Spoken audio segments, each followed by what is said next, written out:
대선 개표가 진행 중인 가운데 민주당의 조 바이든 후보가 선거인단 264명을 확보해 당선에 필요한 매직 넘버에 근접하며 사실상 승리를 확정지었습니다. 치열한 혼전 양상을 보인 올해 미국 대선에서 120년 만에 가장 높은 투표율을 기록한 것으로 나타났습니다. 캘리포니아주는 현장 투표가 이뤄진 투표용지에 대해서는 100% 개표를 완료했지만 아직 개표를 기다리는 우편 투표용지가 많아 개표 완료까지는 상당한 시일이 소요될 것으로 보입니다. 첫 한국계 여성 연방의원이 나왔습니다. 연방 하원의원에 도전한 한국계 여성 메릴린 스트릭랜드 후보가 어제 실시된 선거에서 당선됐습니다. 민주당 앤디 김 연방 하원 의원이 공화당의 데이비드 릭터 후보를 따돌리고 승리를 확정하면서 재선에 성공했습니다.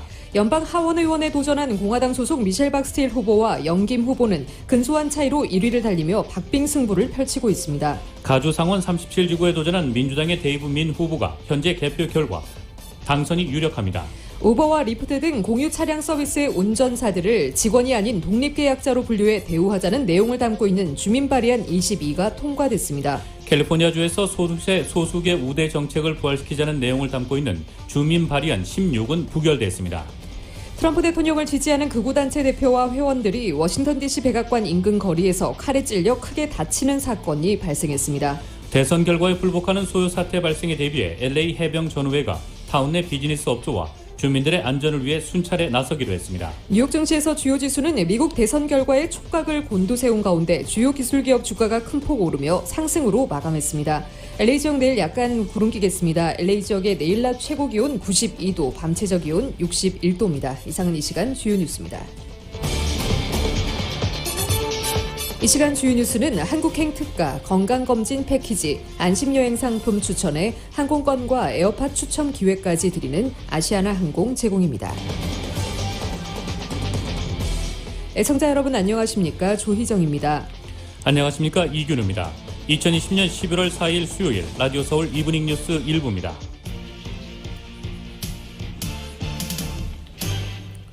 일부 첫 소식 전해드리겠습니다.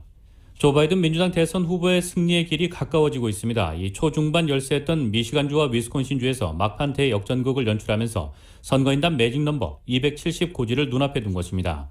바이든은 어젯밤 개표가 시작된 뒤 경합주인 썬벨트는 물론 러스트벨트에서도 이 트럼프 대통령에게 밀려 패색이 짙었었습니다.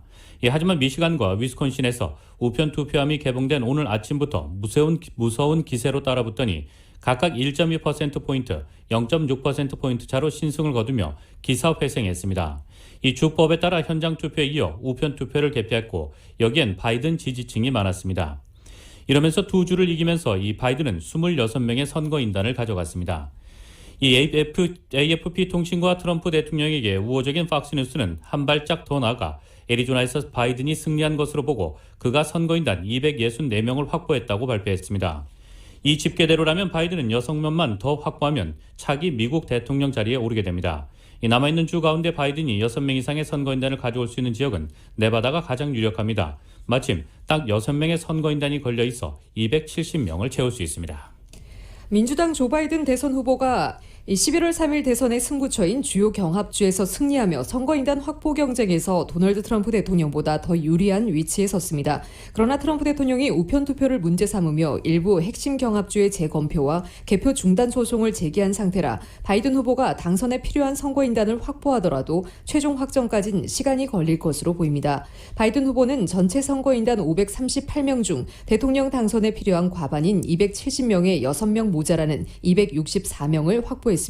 선거인단 확보면에서 대권 고지의 구분응선을 넘은 형국입니다. 바이든 후보는 네바다와 펜실베니아, 노스캐롤라이나, 조지아 등 4개 경합 지역 중에서 6명의 선거인단을 추가로 확보하면 대선 승자가 될 수 있습니다. 바이든 후보는 이 4곳 중 네바다에서 86% 개표 현재 49.3% 득표율로 48.7%인 트럼프 대통령을 앞서고 있습니다. 네바다에 걸린 선거인단이 6명이어서 270명까지 남은 선거인단과 일치합니다. 그러나 바이든 후보의 리드폭이 불과 0.6%에 불과해 추가 개표 상황을 지켜볼 필요가 있습니다. 펜실베니아주도 바이든 후보의 승리 가능성이 있는 곳으로 꼽힙니다. 20명의 선거인단이 걸린 펜실베니아는 바이든 후보가 85% 개표 현재 47%로 트럼프 대통령 51.7%에 4.7%포인트 뒤지지만 막판 맹추격전을 벌이며 격차를 좁혀가는 흐름입니다. 바이든 후보는 노스캐롤라이나에서 95% 개표 기준 트럼프 대통령에게 1.5%포인트, 조지아에선 94% 개표 현재 1.4%포인트 각각 밀리고 있습니다. 트럼프 대통령이 확보한 선거인단은 214명입니다. 조 바이든 대선 민주당 후보가 미국 대선 역사상 처음으로 7천만 표 이상 득표한 후보가 됐습니다. AP통신에 따르면 연방선거위원회 자료를 인용해 오늘 현재 바이든 후보의 전국 득표수가 7,033만 표를 기록했다고 보도했습니다. 이는 종전 최고 득표수였던 버락 오바마 후보의 2008년 6,950여 표보다 많습니다. 뉴욕타임스도 현재 바이든 후보의 득표수를 7,100만 표로 집계했습니다. 같은 시각 트럼프 대통령은 약 330만 표 적은 6,770만 표를 얻었습니다. 아직 개표가 끝나지 않은 만큼 두 후보의 최종 득표수는 더 많아질 전망입니다. 따라서 이번 미국 대선에서 역대 최다 득표 당선자와 탈락자가 동시에 나올 가능성이 커졌습니다. 역대 최다 득표 탈락자는 4년 전 힐러리 클린턴 민주당 후보였습니다. 클린턴 후보는 트럼프 대통령보다 약 287만 표 많은 약 6,590만 표를 얻고도 패했습니다. 미국 대선 제도상 전국 득표수가 많다고 해서 대통령으로 당선되는 것은 아니지만 바이든 후보의 최다 득표 경신은 여느 때보다 뜨거웠던 미국의 대선 열기를 반영한다고 할 수 있습니다. NBC 뉴스에 따르면 이번 선거에서 최소 1억 5,980만 명의 유권자가 표를 행사했습니다. 이는 역대 미국 대선 사상 가장 많은 투표자 수입니다. 이 투표율 역시 66.8%로 추정돼 1900년 이후 120년 만에 최고치를 기록할 것으로 보입니다. 도널드 트럼프 대통령이 개표가 한창 진행되는 와중에 일방적으로 승리 선언을 하고 연방 대법원 행을 공언하면서 승자 확정에만 36일이 걸린 2000년 대선의 악몽이 재현될 수 있다는 우려가 나오고 있습니다. 트럼프 대통령은 오늘 새벽 입장 발표를 통해 승리를 선언하면서 우리는 연방 대법원으로 갈 것이라고 밝혔습니다. 그는 개표가 중대한 사기라고 비판하고 우리는 모든 투표가 중단되기를 원한다고 말했습니다. 펜실베니아주를 비롯해 핵심 경합주의 개표가 한창 진행 중인 와중에 연방 대법원에 개표 중단을 요구할 방침을 밝힌 것입니다. 개표 현황상 자신이 앞서는 시점에 승리 선언을 한 뒤 이후 이뤄지는 개표에 대해서는 문제를 삼겠다는 식입니다. 펜실베니아를 비롯한 핵심 경합주에서 우편 투표 개표를 통해 조 바이든 민주당 대선 후보가 역전할 가능성을 차단하려는 전략으로 해석됩니다. 트럼프 대통령은 우편 투표에 대해서도 줄곧 별다른 근거 없이 사기라고 주장해왔습니다. 그러나 트럼프 대통령은 어떤 근거로 소송을 제기할지 등에 대해서는 구체적으로 설명하지 않았습니다. 뉴욕타임스는 이에 대해 트럼프 대통령이 어떻게 연방대법원에 어페일할지는 분명치 않다며 적절히 기재가 되고 시간 내에 제출된 투표용지 개표를 중단하도록 각 주에 강제하는 법적 사례가 없다고 지적했습니다. 블룸버그 통신도 트럼프 대통령이 어떤 부분을 문제 삼고 있는 것인지 구체적으로 제시하지 않았다면서 사건이 하급심을 거쳐야 하기 때문에 연방대법원으로 직행할 수는 없을 것이라고 전했습니다. 치열한 혼전 장상을 보인 올해 미국 대선에선 120년 만에 가장 높은 투표율을 기록한 것으로 나타났습니다. 최소 1억 5,980명의 유권자가 표를 행사했고 이는 역대 미국 대선 사상 가장 많은 투표자 숫자였습니다. 이 밖에도 2,280만 명의 미국인들이 TV 개표 상황을 지켜본 것으로 중간 집계됐습니다. YTN의 보도입니다. 이번 미국 대선에서 표를 행사한 미국인은 최소 1억 5,980만 명으로 추산됐습니다. 이는 역대 미 대선 사상 가장 많은 투표 참여자 숫자였습니다. 지난 2016년 대선 당시 투표자 1억 3,660만 명보다 2,300여만 명이나 더 많습니다. 올해 선거에서 투표 자격이 있는 전체 미국인이 약 2억 3,920만 명임을 감안하면 66.8%의 투표율로 집계됩니다. 120년 전인 1900년 이후 미국 대선에서 가장 높은 투표율을 기록했다는 보도가 이어지기도 했습니다. 투표율이 이처럼 사상 최고치를 기록한 것은 사전투표 열풍이 있었기에 가능했던 것으로 보입니다. 현장 투표와 우편 투표를 합친 사전투표자 수도 총 1억 명을 넘어섰습니다. 특히 우편 투표자 수는 4년 전보다 2배 이상 늘어났다고 MBC 방송은 전했습니다. 실제로 공화당 지지자는 사전 현장 투표를, 민주당 지지자는 우편 투표를 각각 더 많이 했습니다. 이 밖에도 이번 대선 개표 방송을 지켜본 시청자는 모두 2,280만 명이었다는 중간 집계도 나왔습니다. 시청률 조사업체 닐슨 미디어 리서치는 ABC 방송이 590만 명, MBC 방송이 570만 명, CBS는 440만 명으로 그 뒤를 이었다고 밝혔습니다. 보수적이면서 친트럼프 성향인 폭스가 네 번째로 360만 명을 기록했습니다. 역대 대선 중 최다 시청자 수를 기록한 것은 버락 오바마 민주당 후보가 승리한 지난 2008년 대선 때로 7,150만 명이었습니다. YTN 박철원입니다. 도널드 트럼프 대통령이 대선 이튿날인 오늘 곧바로 핵심 경합주 러스트벨트를 겨냥한 소송전에 돌입했습니다. 펜실베니아주와 미시간주에서는 개표 중단 소송을 내고 위스콘신주에서는 재검표를 요구했습니다. 대선 하루 만에 조 바이든 민주당 대선 후보에게 최종 승리를 안겨줄 수 있는 핵심 지역을 골라 문제 삼고 나선 것입니다. 로이터와 AP통신 등에 따르면 트럼프 캠프는 이날 성명을 내고 민주당 측에서 공화당 투표 참관인에게 개표 과정을 숨기고 있어 소송을 낸다고 밝혔습니다. 공화당이 투명하게 개표를 확인할 수 있을 때까지 잠정적 개표 중단도 원한다고 전했습니다. 대선일까지 소인이 찍혔다면 사흘 뒤인 6일까지 도착해도 개표하도록 하는 펜실베니아의 규정도 다시 연방대법원에 가져갈 것이라고 덧붙였습니다. 트럼프 캠프는 이날 미시간주 개표 중단도 법원에 제기했습니다. 위스콘신주에서는 일부 지역에 부정행위가 있었다며 재검표를 요구할 것이라고 밝혔습니다. 바이든 후보는 위스콘신에서 2만 표 정도를 더 얻어 0.6%포인트를 앞섰습니다. 위스콘신법에 따르면 득표 격차가 1% 이내일 때 재검표를 요구할 수 있습니다. 트럼프 대통령은 핵심 경합주 개표 과정에서 자신이 우세를 보이던 이날 새벽 사실상 승리를 선언하면서 개표 중단을 요구하는 소송을 낼 방침을 밝혔고 곧바로 실행에 돌입했습니다. 뉴저지주 제3선거구의 민주당 앤디 김 연방하원 의원이 55%의 득표율로 공화당의 데이비드 릭터 후보를 따돌리고 승리를 확정했습니다. 워싱턴주의 경우 한인 여성 메릴린 스트래크랜드 후보가 제10선거구에 민주당 후보로 출마했는데 50.2%의 득표율로 경쟁자인 같은 당의 베스 도글리오 워싱턴주 하원 의원을 앞서면서 당선됐습니다. 민간기업에서 근무하다가 타코마시 의원을 거쳐 타코마 시장을 역임한 스트링랜드 후보는 한국인이자 흑인인 여성으로는 정체성을 강조하고 있습니다. 이번 연방 하원 선거에서 남가주의 한인 후보들이 선전하며 중간 집계 결과 선두를 지키고 있어 최종 결과가 주목되고 있습니다. 캘리포니아주에서 연방 하원 의원에 도전한 공화당 소속 미셸 박스틸 후보와 영김 후보는 근소한 차이로 1위며 달리며 박빙 승부를 펼치고 있습니다. LA타임스의 개표 현황 집계에 따르면 미셸 박스틸 후보는 현재 50.3%를 득표해 민주당 현역인 할리 루다 의원을 0.6%포인트 차이로 앞섰습니다. 스틸 후보는 어젯밤 개표를 시작한 뒤 루다 후보에게 계속 뒤졌으나 개표율이 90%를 넘으면서 역전에 성공했습니다. 스틸 후보는 오렌지 카운티의 첫 한인 슈퍼바이저로 공화당 지지 유권자가 상대적으로 많은 지역구에서 출마해 당선 가능성이 높다는 전망이 나오고 있습니다. 가주 39지구 연방하원에 도전한 영김 후보는 현재 50.2%를 득표해 민주당 현역인 길 시스네로스 의원을 0.4%포인트 차이로 따돌리고 있습니다. 김 후보도 개표율이 80%를 넘어서며 뒤집기에 성공해 피말리는 접전을 이어가고 있습니다. 김 후보는 2년 전 선거에서 시스네로스 의원에게 우편 투표에서 뒤져 석패했으나 이번에는 서력을 보려고 있습니다. 다만 스틸 후보와 김 후보 모두 우편 투표 개표 절차 때문에 당선 여부를 확정하는 데 상당한 시간이 소요될 것으로 보입니다. 이와 함께 34지구 연방하원 선거에 출마한 민주당 소속 데이비드 김 후보는 47.3%를 득표해 현역인 같은 당의 지미 고메즈 의원을 바짝 뒤쫓고 있으며 선전하고 있습니다.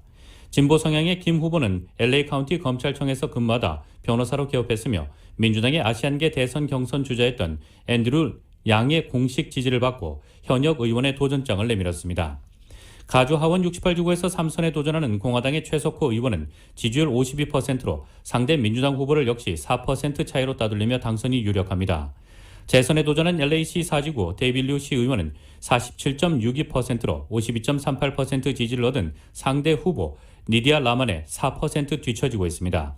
한인타운을 포함하는 LA시 10지구 시의원 선거에서는 그레이스 유 후보가 38%의 지지율로 마크 리들리 토마스 LA 카운티 슈퍼바이저와 23%의 지지율 격차를 벌이며 당선이 어려울 것으로 보입니다.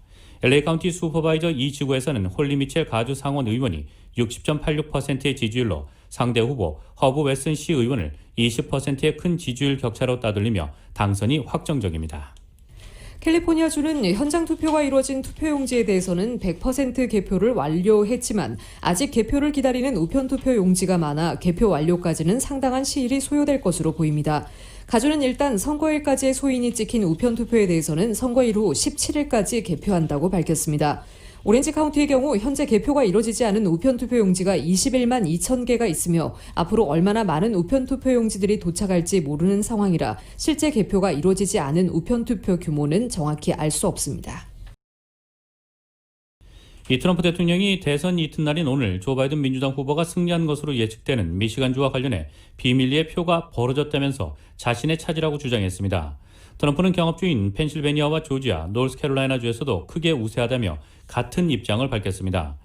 트럼프는 트위터에 법정 참관인을 허용하지 않은 펜실베니아주와 조지아주, 노스캐롤라이나주 각각에서 크게 우세하다면서 선거인단 투표를 요구한다고 말했습니다. 이들 주가 자신의 차지인 이 펜실베니아주와 조지아주, 노스캐롤라이나주 선거인단은 자신에게 투표할 것을 요구한 것입니다. 트럼프 대통령은 이어 미시간주와 관련해서는 널리 보도됐듯이 실제로 비밀리에 버려진 표가 대량 있었다면서 역시 자신의 차지라고 주장했습니다. 그러나 앞서 CNN 방송은 바이든 후보가 경합주 미시간에서 승리했다고 예측했습니다. 이 미시간주에서 비밀리에 표가 버려졌다는 트럼프 대통령의 주장과 관련해 트위터는 제재를 가했습니다. 이 트위터는 곧바로 보기 버튼을 클릭해야 해당 트윗을 읽을 수 있도록 가리고 다른 이용자가 트윗을 공유하거나 링크하는 것도 막았습니다. 미국 대선과 함께 치러진 연방 상하원 의원 선거에서 지한파로 분류되는 주요 인사들이 속속 당선됐습니다.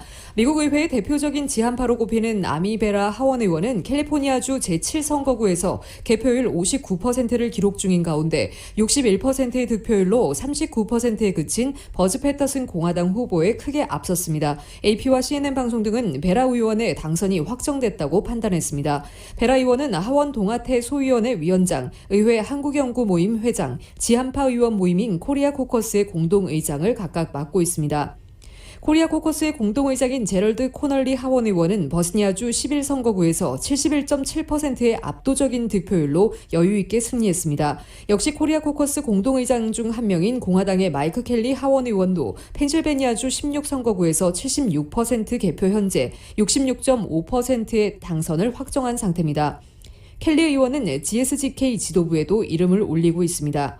의회 내 친한파 인사로 거론되는 그레이스 맹 하원 의원은 뉴욕주 6선거구에서 최종 62.6%의 득표율로 압승했습니다. 중국계인 맹 의원은 한국계 남편과 결혼했고 지난해 2월 3.1운동 100주년 기념 결의안을 발의하기도 했습니다. 하원 내 지한파 의원들이 워싱턴 귀환에 성공했지만 상원에서 대표적인 지한파 의원으로 꼽히는 코리 가드너 동아태 소위원장은 존 히켄루퍼 전 콜로라도 주지사에게 낙선했습니다.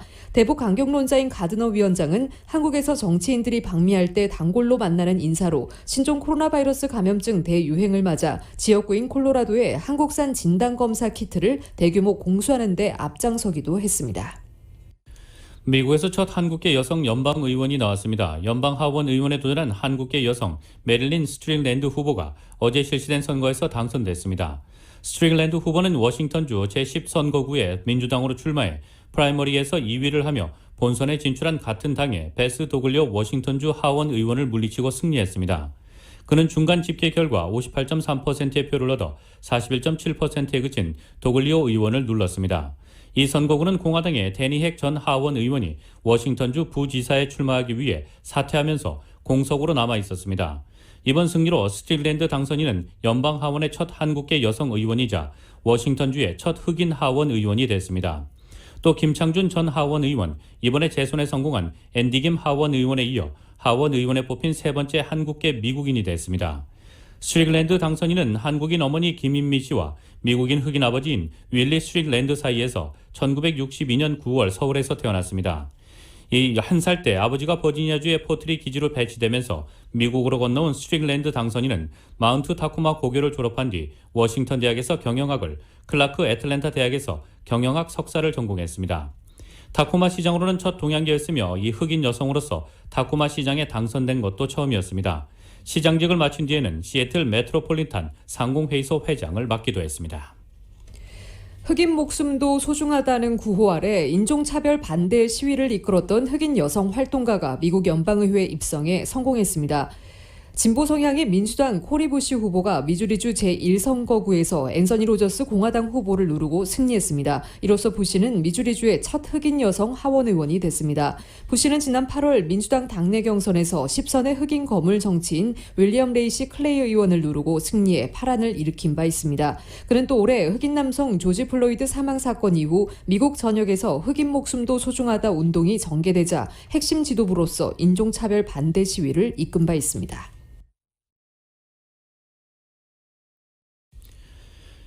뉴욕주에서 2명의 흑인 성소수자 하원 의원이 나란히 선출됐습니다. 미 의회 내에 흑인 동성애자 하원 의원이 배출된 것은 이번이 처음이라고 언론들이 일제히 보도했습니다. 오늘 뉴욕타임스와 로이터 통신에 따르면 민주당 소속 히스패닉계 흑인 리치 토레스와 흑인 몬데어 존스가 뉴욕주 하원 의원에 당선됐습니다. 두 사람 다 한부모 가정에서 경제적으로 어렵게 자라났으며 사회적 편견과 싸워야 했다고 전했습니다. 뉴욕주가 민주당의 핵심 텃밭이라는 점에서 이들이 후보로 지명됐을 때부터 성소수자 인권운동의 성지인 뉴욕에서 첫 흑인 게이 연방의원이 탄생할 것이라는 기대감이 제기됐었습니다. 이들의 하원 입성은 성소수자들이 활발하게 사회적 목소리를 내는 가운데 지난 5월 발생한 흑인 사망 사건을 계기로 촉발된 인종차별 철폐운동 확산과 맞물려 이루어진 것이기도 합니다. 30대 백인 동성애자인 피트 부티지지가 올 초 민주당 대선 후보 경선 초반에 백인 오바마로 불리며 돌풍을 일으킨 데 대해 이번에는 흑인 동성애자 인사의 워싱턴 정계 진출이 이루어진 셈입니다. 두 사람 모두 30대로 흑인과 동성애자, 젊은 피라는 세 가지 코드를 공유합니다.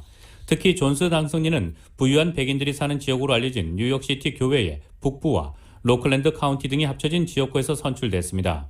토레스 당선인의 지역구인 브롱크스는 히스패닉과 흑인들의 분포가 높은 지역입니다. 뉴욕타임스는 이 두 후보의 당선은 게이 후보에 기꺼이 표를 던지고 그 후보가 백인이어야 할 필요가 없다고 생각하는 미국인이 늘고 있다는 점을 보여준다고 평가했습니다. 대선과 함께 치러진 미국 의회 선거에서 한 달 전 신종 코로나 바이러스 감염증으로 숨진 후보가 당선되는 일이 발생했습니다. 노스다코타주 하원의원 선거에 공화당 후보로 출마한 데이비드 안달은 지난달 5일 코로나19에 걸려 55세로 숨졌습니다. 선거일을 약 한 달가량 앞둔 시점이었습니다. 그 사이 투표용지에서는 그의 이름이 사라지지 않았고 이날 노스다코타 8선거구에서 당선됐습니다. 고인이 당선되자마자 공석을 누가 채울 것인지를 두고 마찰이 불거지고 있습니다. 주 법무당국은 이를 의원 사임 또는 은퇴와 같은 상황으로 해석하고 공화당 지부가 교체 인사를 지명하면 된다는 입장입니다. 하지만 주지사인 더그 버검은 재계 출신인 B&I 에너지 사장을 지명하려 하면서 갈등이 일고 있습니다. 미국에서 투표일을 앞두고 숨진 후보가 사후에 당선된 것은 이번이 처음이 아닙니다. 2018년 네바다주에서 공화당 출마자가 숨진 지 수주 뒤 선거에서 당선되기도 했습니다. 트럼프 대통령을 지지하는 극우단체 대표와 회원들이 워싱턴 DC 백악관 인근 거리에서 칼에 찔려 크게 다치는 사건이 발생했습니다. 워싱턴 DC 경찰은 극우단체 프라우드 보이즈 엔리케 타리오 단장을 비롯해 4명이 흉기 공격을 받았다며 용의자 3명을 추적하고 있다고 밝혔습니다. 타리오 단장은 새벽 회원들과 함께 워싱턴 DC의 술집에서 대선 개표 방송을 지켜보고 귀가하던 중 백악관 인근 거리에서 흑인 목숨도 소중하다 단체 회원들로부터 흉기 공격을 받았다고 주장했습니다. 이에 대해 경찰은 흑인 인권운동 단체의 소행이라는 타리오 단장의 발언은 확인되지 않은 주장이고 BLM 운동 단체는 프라우드 보이즈의 거짓말이라고 반박했습니다. 프라우드 보이즈는 2016년 버지니아주 샬럿스빌에서 열린 극우 집회에 참여하면서 유명해진 단체입니다. 이 단체는 스스로 서부 국수주의자라 칭하면서 각종 인종차별 반대 시위 현장에서 맞불 집회를 열고 좌파 규탄을 외쳐 논란이 됐습니다. 소셜미디어에 올라온 당시 피습 영상에는 프라우드 보이즈 소속 일부 회원과 흑인 여성 한 명이 칼에 찔려 피를 흘리는 장면이 담겨 있습니다. 흉기 공격을 당한 흑인 여성은 트럼프 대통령 지지자인 베럴린 비티로 확인됐습니다. 이 여성은 흑인 목숨도 소중하다는 문구 위에 페인트를 뿌린 행동으로 보수 단체에서 유명해진 인물입니다. 이번 선거에서 우리 실생활과 직결된 주민 발의안에 대한 관심이 높습니다. 이번에 여러 개가 붙여졌는데요. 주민 발의안 당락 여부를 정현호 기자가 정리해봤습니다. 우버와 리프트 등 공유 차량 서비스의 운전사들을 직원이 아닌 독립계약자로 분류해 대우하자는 내용을 담은 주민 발의안 22가 통과됐습니다. 가주에서는 AB5라는 새 법의 시행으로 그동안 독립계약자로 분류되어 오던 많은 근로자들을 정규 직원으로 분류하도록 바꿨는데 주민 발의안 22의 통과로 우버와 리프트, 도어대시 등 앱을 기반으로 하는 라이드 쉐어링, 배달앱 운전기사들은 AB5 법 적용에서 제외시켜 종전처럼 계속해서 독립계약자로 일할 수 있게 됩니다. 렌트비 인상을 강력히 규제하는 내용을 담은 주민 발의안 21은 부결됐습니다. 캘리포니아주에서 소수계 우대 정책을 부활시키자는 내용을 담고 있는 주민 발의안 16은 부결됐습니다.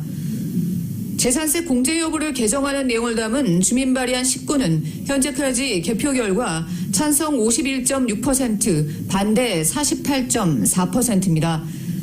발의안이 통과되면 55세 이상 주택 소유자들은 새로운 주택을 구입하더라도 기존의 재산세와 동일한 수준 혹은 더 적은 재산세를 내게 됩니다.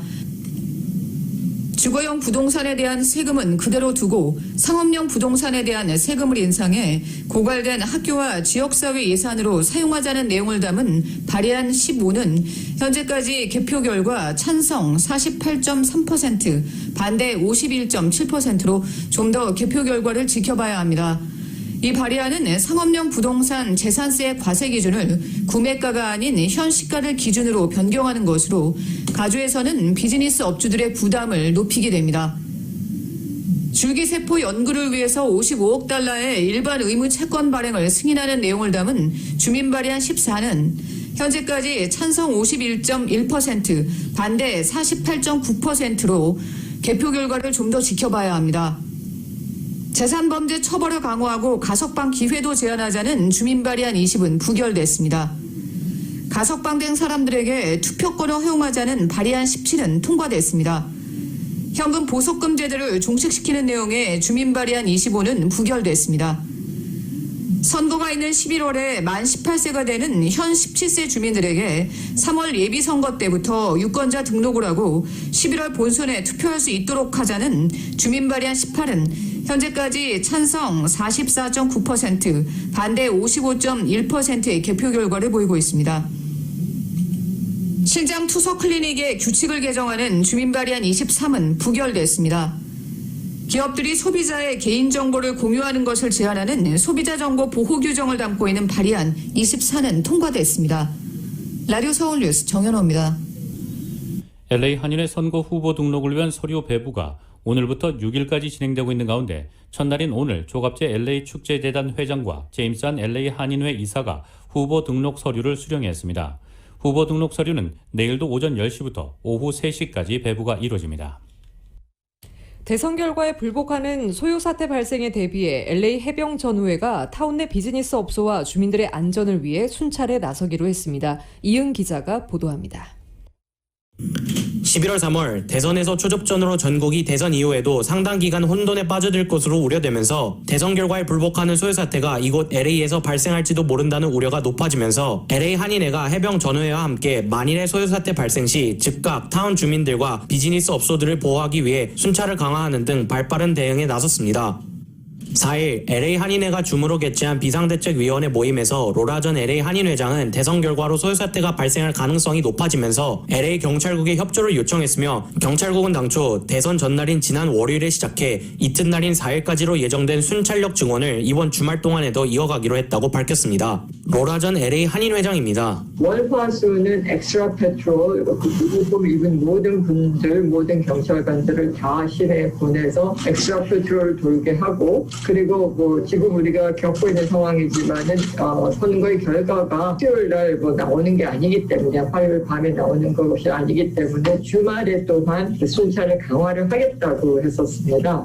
또한 해병 전후에 신효섭 부총재는 만일 LA에서 소요 사태가 발생할 경우 해병대원들을 소집해 타운 주민과 비즈니스 업소 보호를 위해 바로 타운 내 순찰에 들어갈 것이라고 밝혔습니다. 신효섭 부총재입니다. 순찰을 돌고 이제 지난번에도 계속 그냥 아침부터 저녁까지 계속 순찰을 돌면서 상황이 있으면 한은회하고 조인을 해서 저희가 최대한 저희가 할 수 있는 인원을 모아서 한인타운이 피해를 입지 않게끔 하도록 노력을 하겠습니다. 아직까지 한인타운의 소요 사태 조짐은 없지만 가까운 LA 다운타운 등지에서는 혼돈에 빠진 포스트 대선 국면으로 이번 주말에 대규모 시위가 열릴 가능성이 다분한 상황이라 다가오는 주말 동안 한인들에게 각별한 주의를 당부했습니다. 소요 사태에서 기물파손과 약탈로 번지는 것에 대비해 LA 한인회 측은 타운 업소들이 정문이나 유리창에 보호용 나무 합판을 설치할 수 있도록 합판도 마련할 계획입니다. 한인회 측은 타운의 소요 사태 조짐이 보이거나 폭력과 기물파손, 약탈 사건이 발생할 경우 즉시 한인회 한라인 213-999-4932로 연락해달라고 당부했습니다. 라디오 서울 뉴스 이은입니다. 한인 가정상담소가 11월 한 달 동안 위탁가정 어린이들을 위한 크리스마스 선물 후원 캠페인을 펼칩니다. 올해로 6회째를 맞는 이 캠페인은 11월 1일부터 12월 1일까지 위탁가정 아이들을 위한 후원을 받아 아이들이 원하는 선물을 구입한 뒤 12월 12일 열리는 온라인 크리스마스 파티에서 아이들에게 전달하는 방식으로 진행됩니다. 올해는 코로나로 인해 가정폭력과 아동학대가 늘어나면서 위탁가정에서 첫 크리스마스를 맞이하는 위탁아동이 많이 발생됐습니다.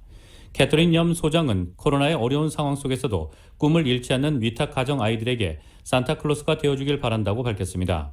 후원금은 개인 수표를 한인가정상담소로 보내거나 홈페이지에서 신용카드로 후원할 수 있습니다. 혹은 아마존 위시리스트에서 미리 등록된 물품을 선물로 보낼 수 있습니다. 문의는 김진아 소셜워커 전화 213-235-4867번으로 하면 됩니다. 미국 대통령 선거에서 조 바이든 민주당 후보가 역대 후보 중 가장 많은 표를 획득한 것으로 집계됐습니다. 바이든 후보는 공화당과 민주당을 통틀어 역대 최다 득표를 한 후보가 됐다고 전했습니다. 미 연방선거관리위원회에 따르면 지금까지 최다 득표를 했던 대선 후보는 지난 2008년 당선된 민주당 소속 버락 오바마 전 대통령입니다. 그는 당시 6,950만 표를 얻었습니다. 미 대선 개표가 진행 중인 가운데 도널드 트럼프 대통령은 바이든 후보보다 적은 6,753만 표를 획득한 것으로 나타났습니다. 바이든 후보는 50.19%의 득표율을 기록하고 있습니다. 바이든 후보는 현재 264명의 선거인단을 확보해 214명을 얻은 트럼프 대통령보다 앞섰습니다. 바이든 후보는 대선 승리에 필요한 매직 넘버인 선거인단 270명에 가까워졌습니다. 한편 2016년 대선에서 트럼프 대통령은 총 6,298만 4,828표를 얻었습니다. 경쟁 후보였던 힐러리 클린턴 민주당 후보보다 총 득표수는 적었지만 핵심 경합주에서 모두 승리하고 선거인단을 확보해 결국 당선된 바 있습니다. 미주 한인사회 쇼핑 트렌드에 새로운 변화가 시작됩니다. 미주 한인들을 위한 아마존 스타일의 홈쇼핑이 탄생했습니다. 최신 트렌드에 맞는 발빠른 상품 업데이트로 언제든 최신 상품의 쇼핑이 가능하고 까다롭고 엄격한 제품 선정을 통해 최상의 품질을 보장합니다. 인터넷이 어렵다고요? 친절하고 전문적인 고객 서비스에서 상담부터 결제까지 도와드립니다. 로그인 필요 없이 복잡한 주문 프로세스를 모두 없앴습니다. 이제 한국 제품 미국 내 쇼핑은 한국 홈쇼핑이 최고입니다.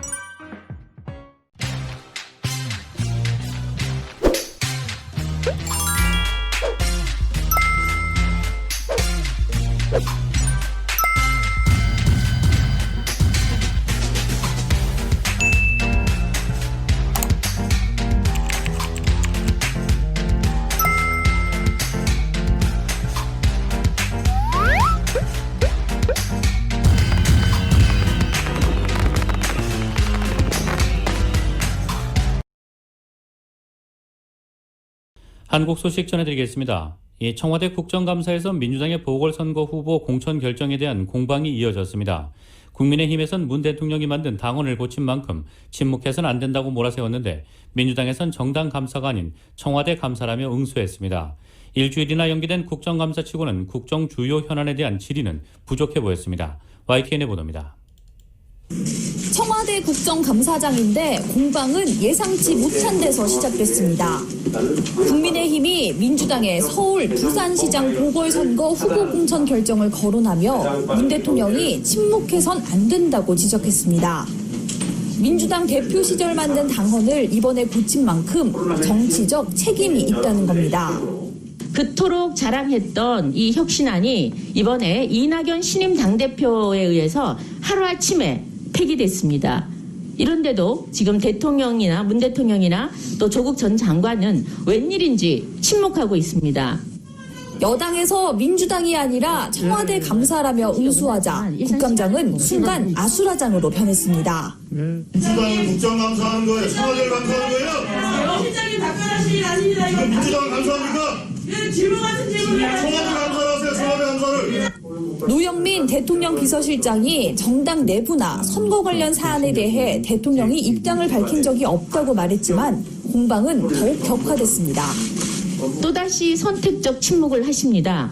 이게 바로 이렇게 선택적 침묵을 하는 것이 바로 피해자에 대한 또 다른 2차 가해입니다. 대통령에 대해서 선택적 침묵 뭐 이런 얘기 해도 됩니까? 이거 사실에 관계한 얘기예요? 이렇게 대통령을 욕보이고 이렇게 얘기하는 게 국회의원으로서 맞는 적입니까?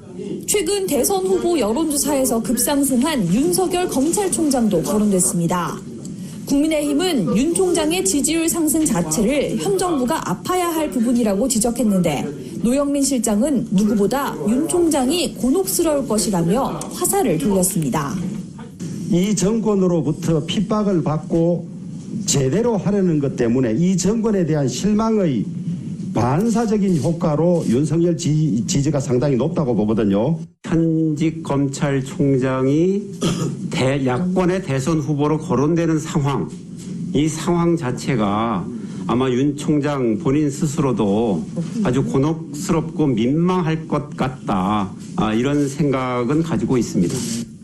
윤 총장이 지난 국감에서 밝힌 대통령의 임기보장 메시지와 관련된 질의도 나왔지만 노 실장이 인사 관련은 언급할 수 없다고 하자 공방으로 번지진 않았습니다. 비서실장께 질의하겠습니다. 내용 사실입니까? 임기와 관련된 거라든지 인사와 관련된 것, 이런 것들은 말씀을 드릴 수가 없음을 양해해 주시기 바랍니다. 청와대가 국정 컨트롤 타워인 만큼 주요 국정 현안에 대한 깊이 있는 질의와 공방이 기대됐지만 정치적 이슈에 치중된 모습이었습니다. 게다가 미국 대선과 맞물리면서 주목도가 더욱 떨어지는 결과를 낳았습니다. YTN 한현입니다. 미국과 중국의 무역전쟁으로 시작된 갈등은 신냉전이라고 불릴 정도로 전방위로 확산한 상태입니다. 미국 대선 이후 두 나라 갈등은 다시 본격화될 것으로 예상되는데 한국의 고민도 커질 것으로 보입니다. KBS의 보도입니다. 미국 트럼프 행정부는 지난 2017년 12월 새로 마련한 국가안보 전략에서 중국을 전략적 경쟁자로 규정했습니다. We also face rival powers, Russia and China, that seek to challenge American influence, values and wealth. 이 같은 반중 정서는 미국 의회에서 공화당과 민주당의 경계를 넘어선 초당적인 움직임으로 이어졌습니다. 대만과의 관계를 개선하거나 홍콩의 민주주의를 지지하고 중국 기업들의 미국 내 활동을 제재하는 각종 법안이 잇따라 만들어졌습니다. 미국 내에서 중국에 대한 부정적인 인식도 73%에 달할 정도로 역대 가장 높은 수준까지 올랐습니다. 이를 반영한 듯 미국 대선 과정에서도 두 후보의 대중국 정책에서 큰 차이를 찾기는 어려웠습니다. 이른바 항행의 자유 작전과 대만의 민주주의 방어를 지지하고 중국에 의한 홍콩의 자치권 침해를 양측 모두 강력하게 반대했습니다. 5G 등 첨단 기술에서 중국의 확산을 제약하고 견제해야 한다는 데에도 견해차가 크지 않았습니다. 따라서 대선 이후 미국은 우리에게 반중 경제 블록인 경제번영 네트워크 EPN이나 반중 안보 동맹체로 거론되는 쿼드 플러스에 대한 참여를 압박할 가능성이 큽니다. 가장 큰 경제 파트너인 중국의 존재를 무시할 수 없는 만큼 우리의 고민은 커질 수밖에 없습니다. 한미 동맹을 계속 발전적으로 관리해 나가면서 우리의 그 경제적 이익이 크게 걸려 있는 중국과의 전략적 동반자 관계도 계속 조화롭게 발전시켜 나가야 되는 것이 안보는 미국, 경제는 중국이라는 이분법적 접근보다는 사안별로 우리의 국익을 최우선하는 현명한 판단이 필요하다는 분석입니다. KBS 뉴스 최영민입니다. 미주 한인사회 쇼핑 트렌드에 새로운 변화가 시작됩니다. 미주 한인들을 위한 아마존 스타일의 홈쇼핑이 탄생했습니다. 최신 트렌드에 맞는 발빠른 상품 업데이트로 언제든 최신 상품의 쇼핑이 가능하고 까다롭고 엄격한 제품 선정을 통해 최상의 품질을 보장합니다. 인터넷이 어렵다고요? 친절하고 전문적인 고객 서비스에서 상담부터 결제까지 도와드립니다. 로그인 필요 없이 복잡한 주문 프로세스를 모두 없앴습니다. 이제 한국 제품 미국 내 쇼핑은 한국 홈쇼핑이 최고입니다.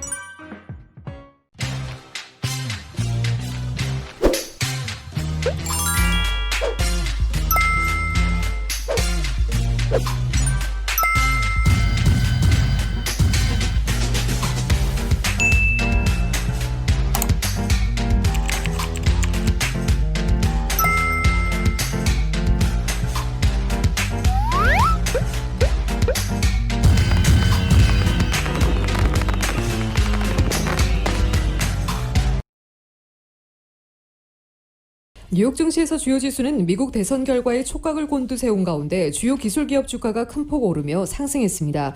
오늘 뉴욕 증권거래소에서 다우지수는 전장보다 367.63포인트, 1.34% 오른 27,847.66의 거래를 마쳤습니다. S&P 500 지수는 전장보다 74.28포인트, 2.20% 상승한 3,443.44에 기술주 중심의 나스닥 지수는 430.21포인트, 3. 2.85% 급등한 11,590.78에 장을 마감했습니다. 시장은 미국 차기 대통령 및 상원의원 선거 결과에 촉각을 곤두세웠습니다. 특히 바이든 후보가 핵심 경합주로 여겨졌던 미시간과 위스콘신에서 개표 초반 열세를 뒤집고 역전하자 증시는 상승폭을 빠르게 확대했습니다. 시장도 조만간 승자가 가려질 수 있다는 기대를 반영하는 흐름을 보였습니다. 다우지수는 한때 800포인트 이상 올랐습니다. 하지만 도널드 트럼프 대통령 측이 우려했던 대로 우편 투표를 문제 삼으며 소송전을 개시하면서 증시의 강세폭도 줄어들었습니다.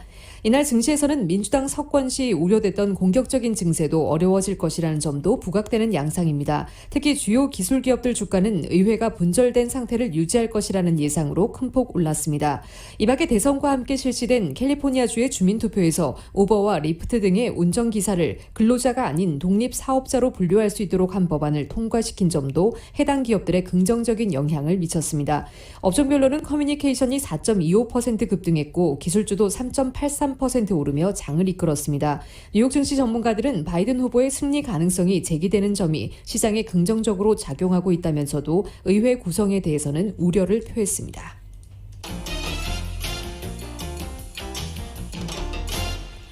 미 대선 결과가 오리무중인 가운데 국제유가는 급등했습니다. 뉴욕 상업거래소에서 12월 인도분 서부 텍사스산 원유는 전날보다 배럴당 4% 뛴 39.15달러의 거래를 마쳤습니다. 통상 당선인 확정 지연과 이로 인해 불확실성의 증대는 원유 시장의 약세 요인으로 작용하지만 만약 트럼프 대통령이 당선될 경우 이란 제재와 원유 감산에 대한 그의 입장을 고려할 때 유가에 상승 동력을 제공할 수 있다고 로이터 통신은 전하고 있습니다. 11월 4일 수요일 오늘 밤과 내일 날씨입니다. 목요일인 내일 부분적으로 약간 구름끼지만 낮 기온 훌쩍 오르면서 한여름 날씨를 보이겠습니다. 그러나 금요일의 낮 기온은 전날보다 20도가량이나 다시 떨어지면서 예년 기온을 밑돌겠고 주말인 토요일의 낮 기온 전날보다 다시 20도가량 떨어져 급격한 기온차를 보이겠습니다. 토요일에는 밤 기온도 뚝 떨어져 쌀쌀하겠습니다. 건강관리에 각별히 유의하시기 바랍니다. LA 한인타운의 내일 낮 최고 기온 92도, 밤 최저 기온 61도입니다. 오렌지 카운티 지역 95도, 62도, 밸리와 인랜드 엠파이어 지역 86도, 56도, 해안 지역의 내일 낮 최고 80도, 밤 최저 60도입니다. LA 지역 오늘 밤 최저 기온 61도입니다. 지금까지 진행의 이균호, 조희정이었습니다. 편안한 저녁 보내시기 바랍니다. 고맙습니다.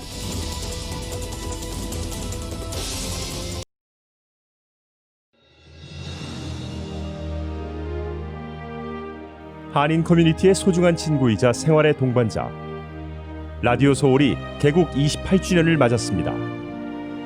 1903년 한인들이 하와이에 첫 발을 내디딘 이래로 미주 한인 커뮤니티는 지금껏 쉼없이 성장해 왔습니다. 부딪히고 좌절하고 힘겨울 때 우리에게 가장 큰 힘이 되어준 것은 서로를 향한 격려와 응원이었습니다. 한인 커뮤니티와 더불어 성장한 라디오 소울. 라디오 소울의 28년은 우리의 이민 역사와 맥을 같이 합니다. 세상의 모든 이야기를 담으려는 라디오 소울 방송은 우리가 함께 만드는 우리의 이야기입니다. 사람과 사람을 이어주는 라디오 소울 1650. 청취자와의 소통만으로 기뻤던 1992년. 그리고 28년이 지난 지금 라디오 소울은 멀티미디어 그룹으로 거듭났습니다. 1992년 첫 방송을 시작한 이후 FM 라디오, 모바일 서비스를 거쳐 보는 라디오, 라디오 서울 TV, 라디오 서울 유튜브, 한국 TV 채널, 한국 홈쇼핑 등 시대의 변화와 애청자의 요구에 부합하는 미래지향적인 라디오 서비스로 만들어가고 있습니다. 특히 코로나19 바이러스가 가져온 세계적인 팬데믹은 우리의 삶의 방식을 바꿨으며 다가올 미래에는 더욱 진화된 방송이 요구될 것입니다. 이에 라디오 서울 방송은 다가올 새로운 시대를 대비하여 N스크린 멀티 디바이스 방송으로 다시 태어났습니다. 때와 장소를 불문하고 어떠한 기기로도 듣고 볼 수 있는 방송이 라디오 서울이 추구하는 N스크린 멀티 디바이스 방송입니다. 24시간 늘 깨어있는 방송, 눈과 귀가 함께하는 방송, AM 1650, FM 106.3 라디오 서울 방송. 미국 내 다양한 이슈를 생생하게 전달하는 강혜신의 오늘의 미국. 기분 좋은 아침, 반짝이는 하루를 선사하는 이영돈 선우의 좋은 아침, 좋은 하루. 나른한 오후 활력을 전하는 싱글벙글쇼와 라디오 콘서트. 빠르고 정확한 뉴스, 지구촌 소식을 실시간 전하는 모닝뉴스와 이브닝 뉴스. 한국TV와 유튜브로 이원 방송하는 조희정의 한국 홈쇼핑 리뷰. 라디오 서울은 당신의 또 다른 가족입니다. 사람과 사람을 이어주는 방송, 들으면 행복해지는 라디오 서울. 지금까지의 28년이란 밑거름을 통해 앞으로 희망이 이루어지는 아름다운 세상을 만들어 가겠습니다. 라디오 방송의 한계를 넘어 N스크린 방송으로 더 멀리, 더 높이 세상 보는 눈을 키우는 최고의 방송, 라디오 서울.